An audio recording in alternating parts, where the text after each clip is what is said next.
Apache Hive is one of the best open source software utilities. It has SQL-like interface that is used in data querying and data analytics. Hey guys, welcome to the session on Apache Hive tutorial.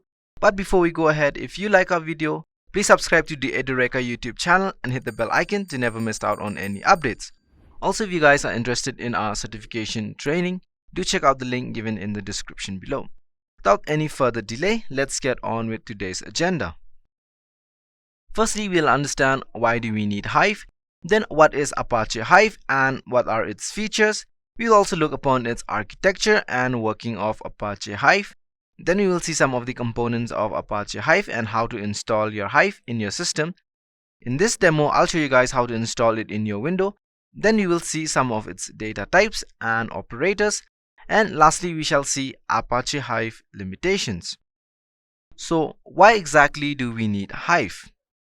Now, it all begins in the early 90s when FB started. Slowly, the number of users at Facebook increases. That is nearly around 2.85 billion users, and along with users, the data also increases, which is equal thousands of terabytes and nearly 1 lakh queries. Then also 500 million photographs uploaded daily, and this was a huge amount of data that FB had to process. And the first thing that everybody had in their mind was to use DBMS, which is your database management system. And you all know that DBMS couldn't handle such a huge amount of data, and neither it was capable enough to process it. And the next very big guy that was capable enough to handle all this big data was Hadoop. Now, even when Hadoop came into picture, it was not too easy to manage all the queries. It used to take a lot of time to execute all the queries' performance. So one common thing that all Hadoop developers had was the SQL. So they thought to come up with a new solution that has Hadoop capacity and interface like SQL. That is when Hive came into picture. So now we understand the exact definition of Apache Hive. So Apache Hive is a data warehouse of a project built on top of Apache Hadoop for providing data queries and data analysis. Now, Hive gives a SQL-like interface. Now, the query data stored in various databases and file systems that integrate with Hadoop. Also, Apache Hive has data warehousing software utility.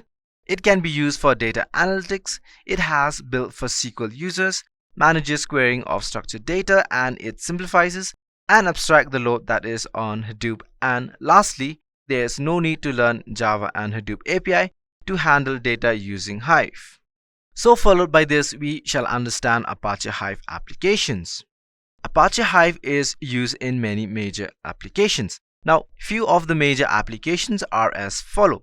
In data mining, Hive is a data warehousing infrastructure for Hadoop. Now, the primary responsibility of Hive is to provide data summarization, query, and data analysis. Now, it supports analysis of large data sets in Hadoop HDFS as well as on Amazon S3 file system. Now, followed by that, we have document indexing. Now, with Hive, the goal of Hive indexing is to improve the speed of query lookup on certain columns of a table. Without an index, queries load an entire table or partition a whole process as a row. Now, this could be troublesome. So, with Hive, we have a solution for this problem. Followed by that, we have the predictive modeling. Now, in predictive modeling, the data managers allow you to prepare your data so it can be processed in automated analytics. It offers a variety of preparation functionalities, including the creation of analytical records and timestamp population. Now, followed by that, the next important application of Hive is business intelligence. Now, Hive is a data warehouse component of Hadoop, and it functions well with structured data enabling ad hoc queries against large transactional data sets. Hence, it happens to be a best-in-class tool available for business intelligence and help many companies to predict their business requirement with high accuracy. Last but not least, we have a log processing. Now, Apache Hive is a data warehouse infrastructure built on top of Hadoop. Now, it allows processing of data with SQL-like queries and is very pluggable so that we can configure it to provide our log quite easily. So, these are the few important Hive applications.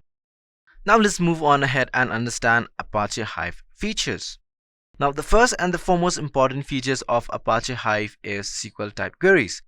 The SQL type queries present on Hive will help many of the Hadoop developers to write the queries with ease. Now, followed by that, the next important features of Apache Hive is OLAP based design, or simply OLAP based design. Now, an OLAP is nothing but an online analytical processing. Now, this allows user to analyze database information from multiple database systems at one time. So, using Apache Hive, we can achieve OLAP with higher accuracy. Followed by the second features, we have the third features which say Apache Hive is really fast. Since we have SQL-like interface in Apache Hive, using these features on HDFS will help us write queries faster and executing them. Followed by that, we believe Apache Hive is highly scalable. Now, Hive tables are defined directly in Hadoop file system. Hence, Hive is fast and scalable, and it's easy to learn. Now, followed by that, it is known to be highly extensible. Now, Apache Hive uses Hadoop file system, and Hadoop file system or an HDFS provide horizontal extensibility. And finally, the ad hoc querying. Now, using Hive, we can execute the ad hoc querying to analyze and predict data. So these were few of the important features of Apache Hive. Let us move on to our next topic, where we will deal with Apache Hive architecture. Now, the following architecture explain the flow of submission of query into Hive. Now, Apache Hive is large and complex software system. It has the following components. The first stage is the Hive client. Then we have the second stage, that is your Hive services. Then we have the processing and resource management. And the last component is your distribute storage. Now, when we talk about the Hive client, now the Hive client's drive supports application written in any language. So the language can either be like Python, Java, C++, and Ruby. Now, among others, it uses JDBC and an ODBC and Thrift drivers to perform queries on the Hive. Therefore, one may design a Hive client in any language of their choice. Now, the three types of clients are referred to as the Hive clients. We have the Thrift client or the Thrift server. Then we have an ODBC driver or an ODBC client. And we have your JDBC driver or your JDBC client. Now, the Thrift clients, what happens is the Hive server can handle requests from a Thrift client by using an Apache Thrift. In a JDBC client, a JDBC driver connects to Hive using the Thrift framework, and then Hive server communicates with the Java application using the JDBC driver. What happens in ODBC client is the Hive ODBC driver is similar to the JDBC driver, in that it uses Thrift to connect to Hive. However, the ODBC driver uses the Hive server to communicate with it instead. Now, when we talk about the Hive services provide numerous services including the Hive Server 2, or we have the beeline, etc. The services offered by Hive are number 1, beefline. Hive Server 2 supports the beeline, a command shell that which the user can submit commands and queries to. It is a JDBC client that utilizes SQL line or a CLI, which is nothing but your command line interface. Now, a pure Java console utility for connecting with relational databases and executing SQL queries. Now, the beeline is based on JDBC. Next thing you have is your Hive Server 2. Now, in Hive Server 2 is the successor to the Hive Server 1. Now, it provides clients with the ability to execute queries against the Hive. Now, multiple clients may submit queries to Hive and obtain the desired result. Now, open API clients such as your JDBC or an ODBC are supported by Hive Server 2. Now, a thing to note is that a Hive Server 1, which is also known as a Thrift server, is used to communicate with Hive across platform. Now, different clients applications can submit requests to Hive and receive the result using this server. Now, when we talk about the Hive Server 2, now it handled concurrent requests from more than one client, so it was replaced by a Hive Server 1. Now, when we talk about the Hive driver, the Hive driver received the HiveQL statement submitted by the user through the command shell and create session handled for the query. Now, the next thing that you have is your Hive compiler. Metastore and Hive compiler both store metadata in order to support the semantic analysis and type checking performed on different query blocks and query expression by the Hive compiler. Now, the execution plan generated by the Hive compiler is based on parse results. Now, the next thing that we have is your DAG or your directed acyclic graph. Now, the DAG is a structure created by the compiler. Now, each step is a map reduce job on HDFS an operation on file metadata, and a data manipulation step. Now let's talk about the metastore. Now metastore stores metadata information about tables and partitions. Now they includes columns and column types of information in order to improve your search engine indexing. The metastore also stores information about the serializer and deserializer as well as HDFS files where data is stored and provides data storage. Now it is usually a relational database, and Hive metadata can be queried and modified through metastore. We can either configure the metastore in either of the two modes. One is remotely and the second is through embedded. When we talk about remotely, now a metastore is not enabled in remote mode, and non-Java application cannot benefit from thrift services. Now when we talk about the embedded, a client is embedded mode can directly access the metastore via the JDBC. And now when we talk about the 𝐻Catalog, now an 𝐻Catalog is a Hadoop table and storage management layer that provide user with different data processing tools such as pick or MapReduce, etc., with simple access to read and write data on the grid. Now when we talk about the data processing and resource management, the data processing tool can access the tabular data of Hive metastore through it is built on top of Hive metastore and exposes the tabular data to other data processing tools. Now when we have the 𝐻Cat is the REST API of an 𝐻Catalog, which provides an HTTP interface to perform Hive metastore operation. Now a web 𝐻Cat is a service provided by the user to run the Hadoop MapReduce or Yarn, Pick and Hive jobs. Now we have the processing and resource management. When we talk about the processing and resources management, Hive uses a MapReduce framework as the default engine for performing the queries. Because of that, MapReduce frameworks are used to write large-scale applications that processes a huge quantity of data in parallel on large cluster of commodities hardware. Now, a MapReduce task can split data into chunks which are processed by a MapReduce job. Now, when we talk about the last part of your Apache Hive architecture, we have your distributed storage. Now, Hive is based on Hadoop, which means that it uses the Hadoop distributed file system for distributed storage. Now let us understand the working with Apache Hive. Firstly, the driver calls the user interface execution function to perform a query. Then the driver answers the query, and then it creates a session handle for the query and passes it to the compiler for generating, and then it passes to the compiler for generating the execution plan. When that is done, the compiler responds to the metadata request and it's sent to the metastore. The compiler computes the metadata using the metadata sent by the metastore. The metadata that the compiler uses for type checking and semantic analysis on the expression in the query is what is written in the preceding bullet.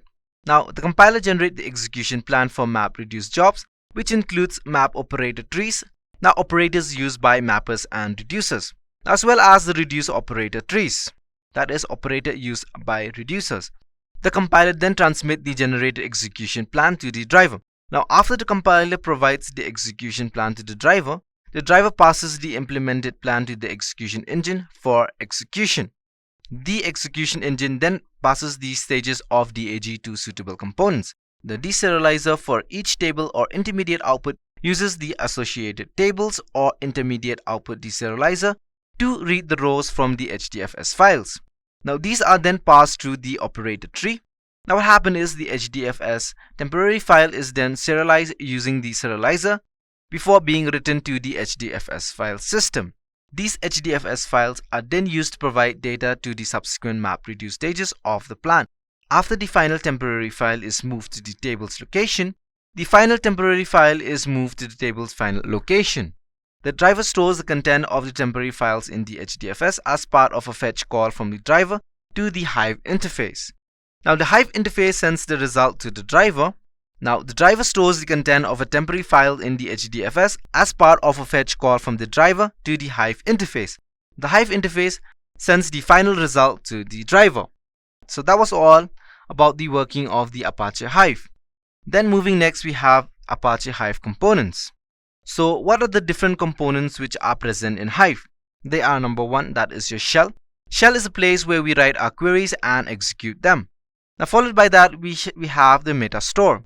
As discussed in the architecture, The meta store is a place where all the details related to our tables is stored like schema, etc. Now followed by that we have the execution engine. So execution engine is the component of Apache Hive which convert the query or the code which we have written into the language which the Hive can understand. Followed by that, the driver is the component which executes the codes or queries in the form of a cyclic graph, and lastly what we have is the compiler. The compiler compiles whatever codes we write and execute and provide us the output. So these are some of the major Hive components. Moving ahead, we shall understand Apache Hive installation on Windows operating system. So you all know Edureka is all about the technical knowledge in the simplest and easy way possible, and later play around with the technology to understand the complicated part of it. So now let's try to install Hive into our local system in a simple manner as possible. Now there are two requisites before installing Hive in our system. One, you can do it using a Java or a command line, and the next thing is by using Cloudera. So in this demo purposes we will be using by installing Java, and then we'll be installing Hadoop in our system and run Hive on Hadoop. So let's get started with the hands-on.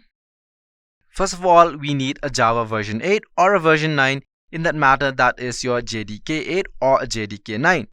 So let me check the first requirement by typing in -version. As you can see here, I've already installed Java and I have already installed Java 1.8. Then the next requirement is Hadoop. That is, your Hadoop cluster must be working condition on our system to install Hive successfully. So I have installed on Hadoop 2.8 on my system, as you can see here, your Hadoop 2.8.0. Then the next step we have to do is install Hive. I'll give the link below where you will be able to install Java, Hadoop and Hive in your system. Now I'll be downloading the Apache Hive 2.1.0 from the official website. Now we'll click on the first link, and the second requirement is Apache Derby, that is your Apache Derby 10.12.1.1. Now this is specific because it works with the Hive 2.1.0. So using the link we can download Derby. Now we have to extract these two files from our download, that is your DB Derby 10.12.1.1 and Apache Hive 2.1. So we need to extract the folder to any particular driver. So I have extracted the folder in my E drive. Now this is in my Hive and this is in my Derby folder. So the next thing we have to do is download the configuration for Hive. Now I have this link, that is hive-site.html. Now from this link we can download the hive-site.xml file. Now I have already downloaded that. Now it is in my download. It is here in the downloads. Now after downloading this file we have to copy it and paste it where we have to extract it in our Hive folder, now which is in the configuration folder. Now we paste it in Hive site. Now the next thing is we have to go to Derby folder and then go to library. Now select all these files, copy them and then go to Hive, go to library and paste them in here. Since I've already done that, so it's prompting me this message replace file. So we will skip these files. After doing that, the next thing we have to do is we have to run Hadoop cluster. So we go back to Hadoop, then click on sbin, then we'll open a command prompt, then type in start-dfs. As you can see, the name node have started. Then we will go again to the command prompt and type in start-yarn. Now the node manager have started and these resource managers have also started. Now after we have done this session successfully, the next thing we have to do is open the command prompt in the admin mode, and then we have to go to E drive folder where we have installed Derby. Then we have to write in this command *network server -0.0.0.0.0. Now with this command we have started the Derby network server, and after that we have to again open the command in the admin mode, then go to the folder that is your E drive that we have the Hive. Here write command Hive. Now this might take some time now that we Hive have started. Now Hive have started. And you can see here, now your Hive has been created and the version is 2.1.0. Then now we can write a queries like create database demo. So the database will be created and it's done. With the help of showcase database, we can see it's already created demo and the temp, that is TMP, which was created earlier. So we can see that the Hive is successfully installed. Now moving back to the presentation, let's move further and understand a few more concepts in Hadoop. Firstly, we shall deal with the data types. Now the data types are completely similar to any other programming language that we have. Now they are your tiny int, small int, just integer and big int. Similarly, followed by that we have float. Inside a Hive float, it is used for single precision, and if you want double precision, you can go ahead with double, and followed by that we have a string and a boolean, which are completely similar to any other programming language which we use in this daily life. Followed by that we have your Hive data models. So these are the basic models which we use in Hive. That is basically create database and store our data in the form of tables, and sometimes we also need partition. So we will first create databases, and inside these databases we will be creating tables, inside which we will be storing data in the form of rows and columns. And among with that we have partition. Now when we talk about partition, they are like advanced way of storing data. Now just imagine you are working for a company and each employee is partitioned to a different department.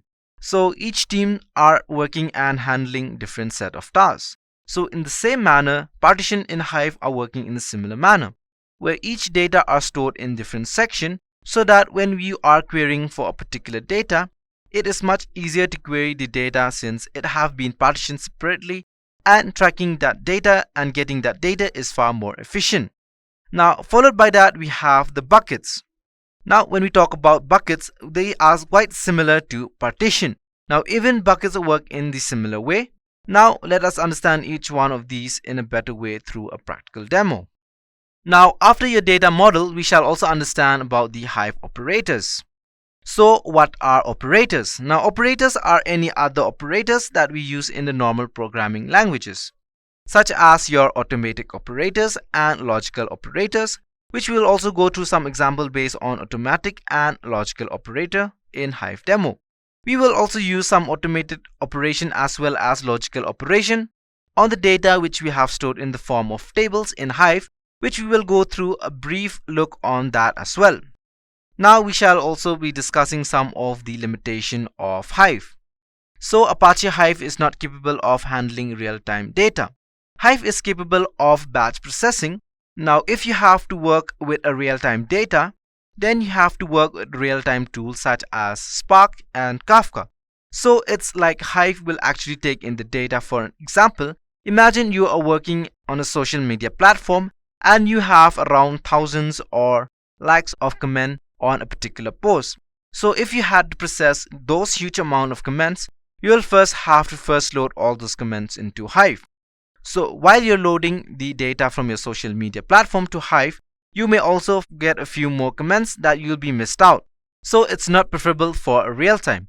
Hive was more preferable for only a batch processing mode.